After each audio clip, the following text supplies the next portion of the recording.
Bueno, estamos con don Francisco Cillán, que es cronista de Santa Cruz de la Sierra y además del puerto de Santa Cruz, lo cual eso conlleva una gran responsabilidad porque tienes toda la sierra bajo tu... Bueno, sí, tu haber, ¿no?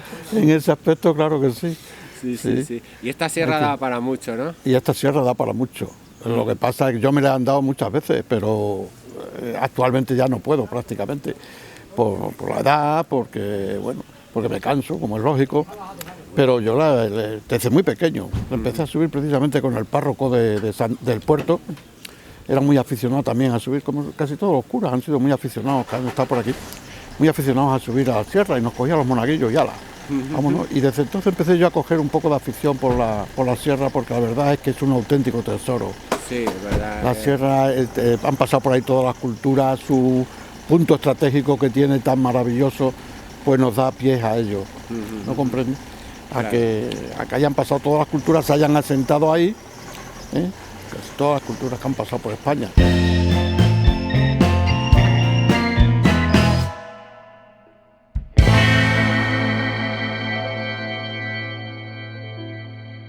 ¿Lleva mucho tiempo de cronista?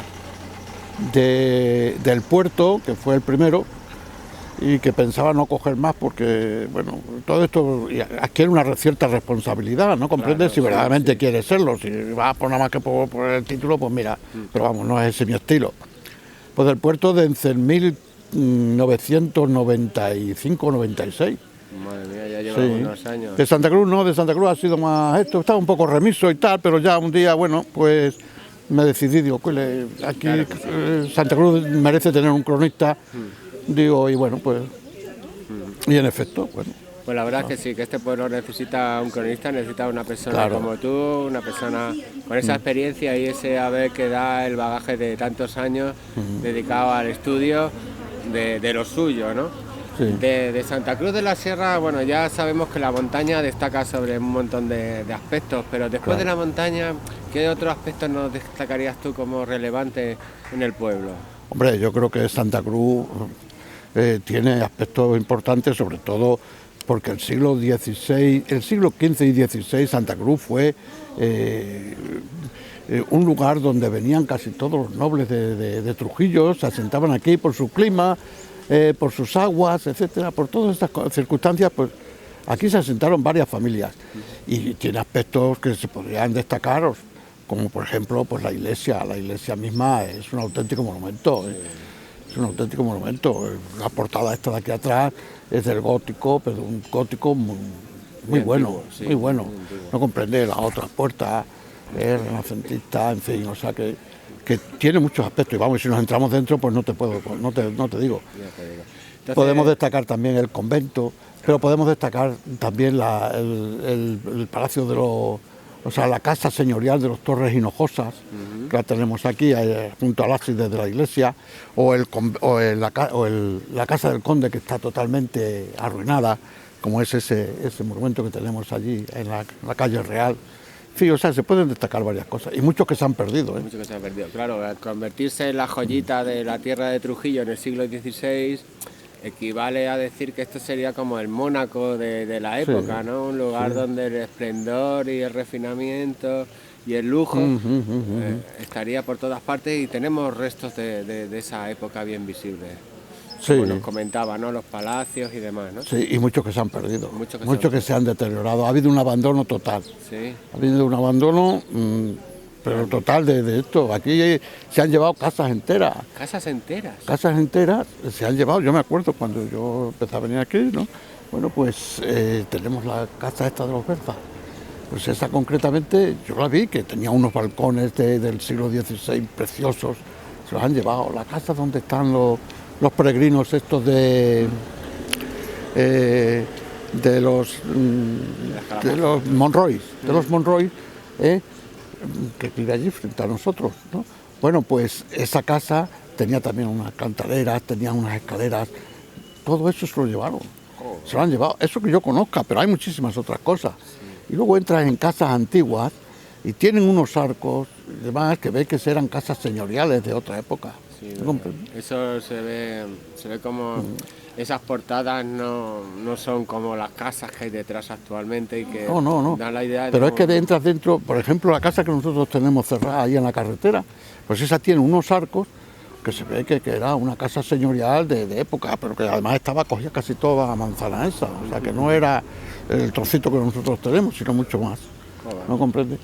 Sí, desde la prehistoria hasta la Edad Media la actividad es incesante, pero con el convento, que es la última perla, ¿verdad? La última perla que nos ha llegado un poco fue el convento. Sí, pues yo creo que sí, que es la última perla que llegó así importante a Santa Cruz. ¿Cómo fue? Y que prácticamente se está perdiendo, y se va a perder, que es lo peor.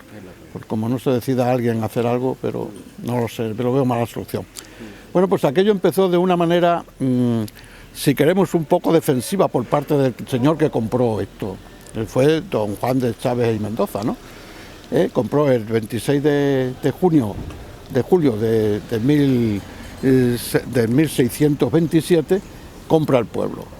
Estaba ya casado con una señora de aquí, del pueblo, una noble también, ¿no? Doña Paulina de Chávez. Compra el pueblo, pero en contra de la voluntad de todos los vecinos, la mayor parte de los vecinos del pueblo, ¿no? ¿Y qué pasa? Pues que al comprar el pueblo, pues surgen una serie de pleitos, una serie de cuestiones, sobre todo de levantamiento por parte del pueblo y demás, ¿no? Ayudados incluso por los mismos cleros, que había un número de cleros muy importante, llegó a tener por esa época hasta 16 sacerdotes aquí, que vivían de obras pías, de capellanías que se creaban, etcétera. De eso vivían estos sacerdotes, la mayor parte de ellos, de una manera muy pobre. Pero también se necesitaba muy poco en aquella época para vivir. Y él tiene que recurrir a alguien que contrarreste al clero, porque el clero tenía una fuerza de entonces, pues una fuerza muy, muy importante, ¿no comprende? Y recurre ni más ni menos que a una orden que se está iniciando, que es la orden de los agustinos recoletos.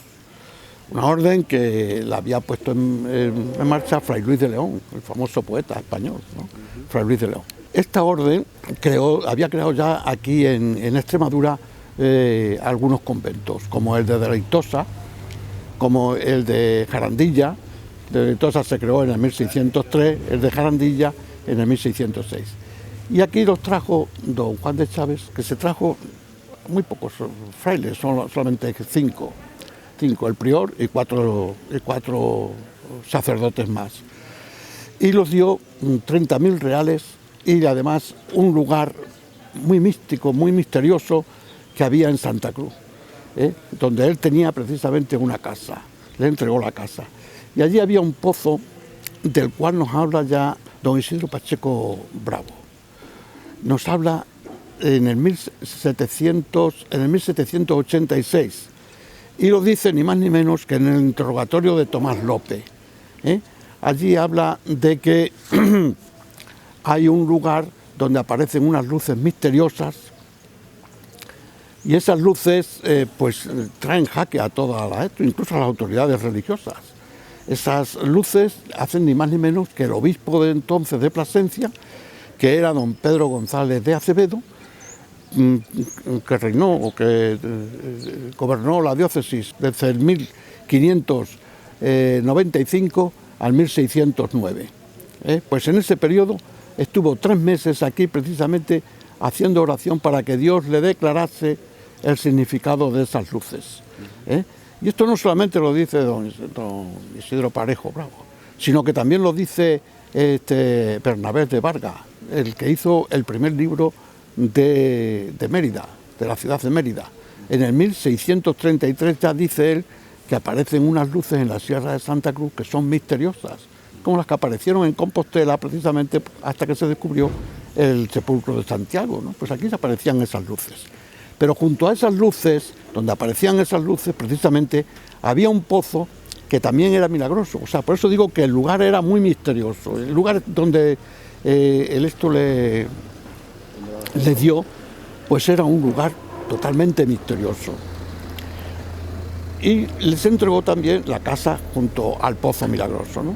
El pozo en aquella época pues estaba simplemente bajo un portal sostenido con 4 postes Y ahí venían pues toda la gente, según don Isidro Parejo Bravo, pues cuenta además que por las aguas de este pozo curaban diferentes tipos de enfermedades, entre ellas la viruela, que era una peste de viruela, era terrorífica en aquella época porque barría con poblaciones casi enteras, o por lo menos las diezmaba, ¿no? Y venían gente de todos los reinos de España, dice él textualmente, y también de Portugal, por las aguas estas milagrosas para curarse. Este era el gran misterio que encerraba ese lugar donde está precisamente Lesto. Bueno, pues estos agustinos recoletos se instalan aquí para contrarrestar precisamente el poderío que tenían los sacerdotes en contra del señor de la villa, del señor que había comprado el lugar, y al instalarse pues empiezan a crecer, como es lógico. El lugar era favorable para que los agustinos porque en primer lugar porque había pueblos muy próximos. Ellos enseguida unieron al resto de los pueblos, se dedicaron principalmente a predicar las fiestas patronales, se dedicaron a realizar bautismos, a realizar bodas, incluso entierros, etcétera. Y los pueblos de alrededor, pues la verdad es que crearon simpatía, y el mismo Santa Cruz creó simpatía por los frailes. En aquella época les cedió el agua que venía al pueblo, era un agua que venía por un conducto hecho sobre piedras de la medida de una vara, ¿no?, que venían hasta la plaza del pueblo y pasaban por allí, por la puerta del convento, por ser próxima a los muros del convento, y entonces pues les regaló el agua. Y que esta gente pues adquirió pues enseguida simpatía entre esto. Fíjate hasta dónde llegó el caso que, por ejemplo, en el puerto de Santa Cruz, el 25 de abril de 1645, se muere el capitán don Vargas de Carvajal, que era hermano de los condes del puerto, y vivía ahí en el puerto de Santa Cruz. Y vivía y hizo la capilla de la Purísima del puerto de Santa Cruz. Pues este señor se muere y, siguiendo la costumbre de la época, deja ni más ni menos que 930 misas que se digan por su alma. Pero es que 500 de esas 930 misas se tendrían que decir precisamente en el convento de Santa Cruz de la Sierra. Esto ya da un eso del prestigio que tenía, ¿no? Así podríamos contar otras muchas anécdotas, pero yo creo que esta ya es significativa, ¿no? Ellos empiezan a partir de esto, en el siglo XVII, a mediados del siglo XVII, empiezan a hacer pues este gran convento que tiene forma de rectangular, con un patio interior, con un claustro interior, con todas las habitaciones adosadas al claustro, en torno al claustro, y luego pues hacen abajo, porque el terreno, la inclinación del terreno, por eso os decía que a lo mejor sobre el terreno pues hubiésemos visto estas cosas, ¿no? La inclinación del terreno permitía incluso que en alguna parte se hiciesen hasta tres alturas, que no era lo normal en aquella época, ¿no? Y la parte de abajo pues la dejan para cuadras, para establos, para pajares, etcétera, para los animales, en una palabra, los animales que dedicaban al transporte. Ellos tenían mulas, tenían bestias, burros, etcétera, para trasladarse de unos pueblos a otros, que era el sistema de traslado entonces. Bien, luego la otra parte del medio pues la dedicaron pues al refectorio, la dedicaron a tahonas, la dedicaron a cocinas, etcétera, toda la cuestión de servidumbre, ¿no? Y luego ya pues la parte superior estaba dedicada a las habitaciones conventuales. La puerta de esto, de entrada al convento, tiene en la parte superior, se distingue muy fácilmente porque la parte superior tiene una espadaña para 2 campanas. Al ser convento no podía tener torre, solamente podía tener espadaña para campanas, y por eso es por lo que tiene esas 2 campanas. Y luego adosaron a los muros conventuales, adosaron precisamente un gran templo. Un templo que es ni más ni menos que descripción de la época. Es un templo de cruz latina, hecho con paredes de mampostería gruesas, con grandes contrafuertes, con 3 ventanas que tiene en las paredes del poniente. sostenidas por arcos de escarzanos, mientras que en la puerta principal pues daba una especie de atrio que había por delante del convento. Y esta puerta principal pues estaba dividida también en 3 estamentos. Sobre la puerta principal está en el arco, o sea, en el punto en la clave del arco, pues está precisamente el símbolo de la orden, que es un corazón en llama atravesado por espadas, ¿no? Me parece que tiene, o flechas. Bien. Luego tiene, hay que distinguir también, pues eso, una cornisa, o sea, una hornacina donde estaba precisamente el patrón del convento, que es San Joaquín, el padre de la Virgen María, ¿no? Que actualmente pues se encuentra en la iglesia, porque eso fue enterrado. Se comprende que cuando la exclaustración fue enterrado y para que no se lo llevase o para que no deteriorasen. La imagen es muy ruda, es muy vasta, pero bueno, es una imagen de cantería, de piedra, ¿no? Luego tiene también una ventana adintelada y arriba tiene un frontón recto con un óculo, que es un óculo de adorno, no tiene más eso, ¿no? Bueno, luego sobre esto hubiésemos dicho pues cada elemento que lleva. Hay que destacar también 2 escudos que se colocaron en el 1777, que son los mismos escudos que están en la casa señorial que tenían los Chávez, o sea, sí, los Chávez en Trujillo, y que son un poco cuadrulongos, divididos en diferentes campos, ¿no? Porque representaban precisamente a las familias con las que habían estado emparentados esta gente, ¿no? Ahí están los Sotomayor, los Calderones, ahí están los Hinojosas, en fin, todas las familias que ellos habían ido esto. Y en el centro tiene un escusón que no es ni más ni menos que la representación de los Chávez, las 5 llaves y los símbolos de Portugal, ¿no? Las 5 monedas también me parece que son, etcétera. Bueno, ese es el escudo, que allí sobre el escudo pues hubiésemos ido distinguiéndolo también mejor, ¿no?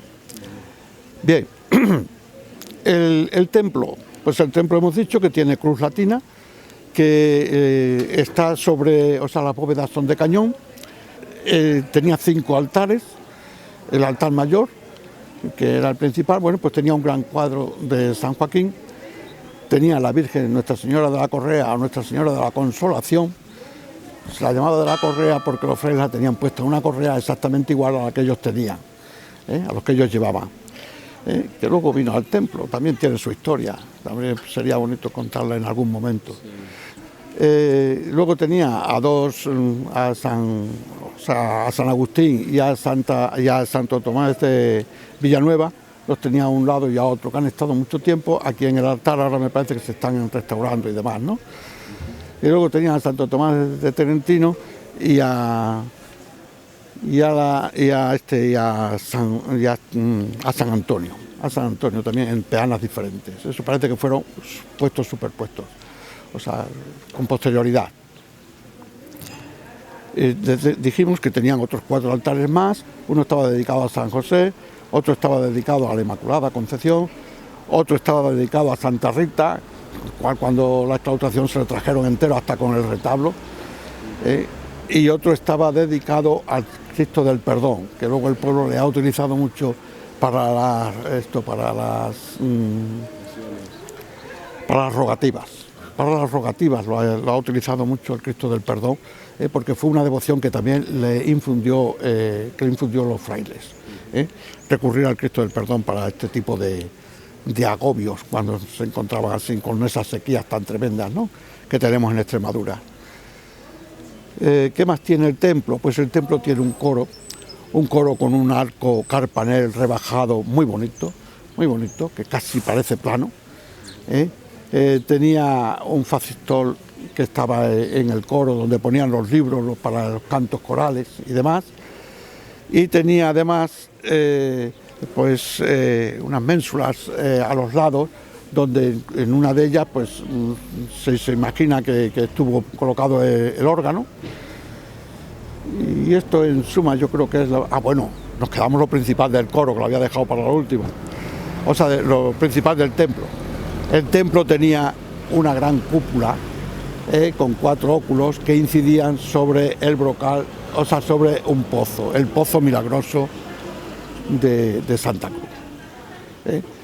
Este pozo tenía un brocal con el símbolo otra vez del corazón de la orden, el símbolo de la orden, y a la parte contraria, a la parte opuesta, pues tenía una especie de pila avenerada, pero una pila ciega, donde se colocaban los recipientes para recoger el agua, o sea que los frailes iban echando para que eso. Incluso tenía un pequeño canal para que no se derramase ni un solo líquido, porque el agua se consideraba bendita prácticamente, para que no se derramase ni un solo líquido, volvía otra vez a caer al pozo.